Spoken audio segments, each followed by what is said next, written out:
This is another Nitro Tech review. This is of the Cruz tablet that's just been released here in New Zealand, and this is the T301 version, which is a 7-inch 4x3 tablet. It comes standard with 2.1 Android and upgradable to 2.2. So first of all, let's just take a look at what's in the box. You've got a neoprene carry case included there as well, plus you've got a USB cable. It comes with a 4 gig SD card.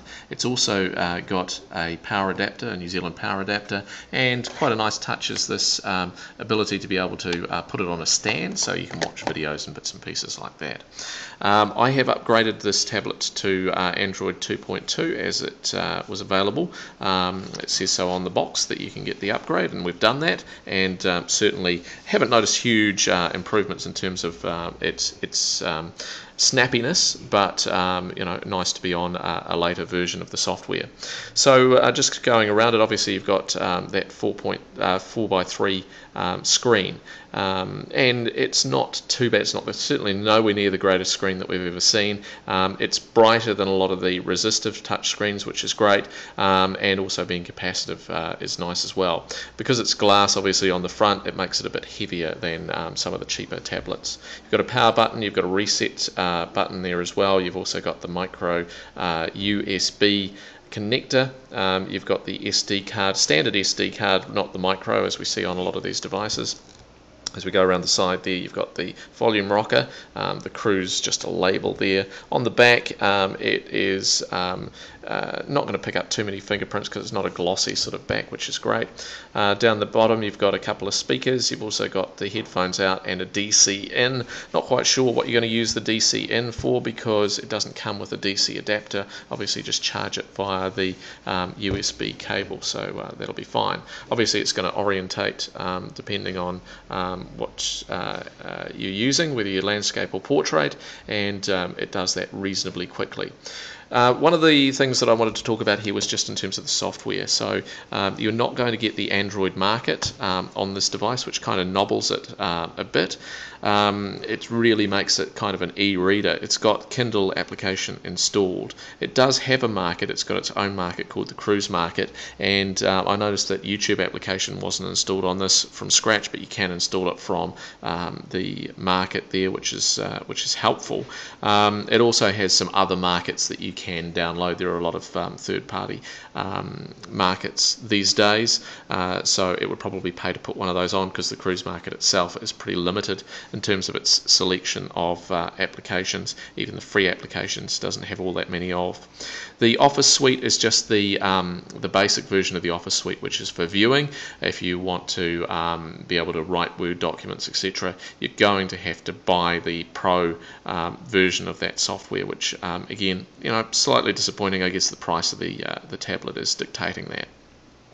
Let's have a bit of a look as we scroll here on the screen, and as you can see, you know, it's a capacitive screen, but it's a little bit laggy in terms of changing between screens, and also not that sensitive as well. One of the things that I do like though is that obviously being a capacitive touchscreen is brilliant in terms of using the keyboard, and if I just go up here to the search and bring up the keyboard here, you know, it's certainly a hell of a lot easier to use than on those resistive touchscreens. So you know, we find that is certainly a much better way to go. Without having any buttons to go back, you've obviously got to use the buttons at the top here. So the normal buttons that you'd find down the bottom here, the home, the back, the search, and the menu button are all now included up the top bar. You can obviously bring down the notification bar as well and take that back up again, so there's no problem there.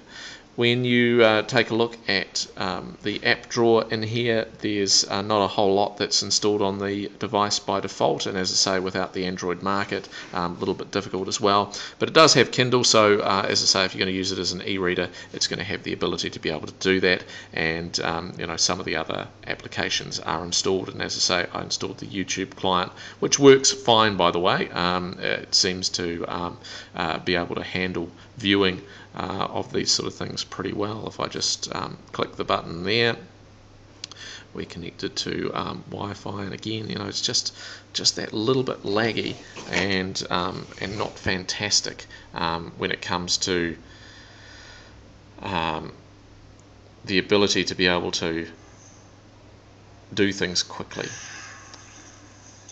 The video is actually quite smooth, so again, if you're going to use it for those sort of things, for viewing videos, that's great. It seems to be able to handle those YouTube videos well. The speakers aren't massively loud. Mind you, you're probably going to want to use it on a headset anyway. So, again, when we're looking at a cheaper sort of tablet, and this is for $199, it's not doing a bad job. So really it's going to come down to what do you want it for. It's not going to do flash in the browser because it just doesn't have the capacity to be able to do that. It's got 256 meg of RAM, and if we've seen on a lot of these tablets with 256 meg of RAM, it's quite light, and that does add to the lag.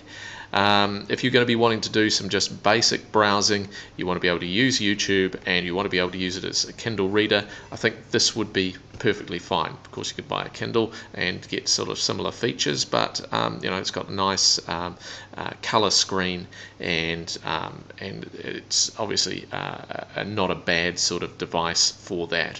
If you're wanting to go into things like downloading lots of games and Android Market stuff, this isn't going to be the device for you. You're probably going to want to get a device that has the Android Market on it, and possibly one with a bit more horsepower as well. So the $199 price point, we're reasonably comfortable with that, but it does have its limitations, so you need to understand its limitations before you go ahead and buy. So that's it, the Cruz tablet. It is the T301. It is running Android 2.2.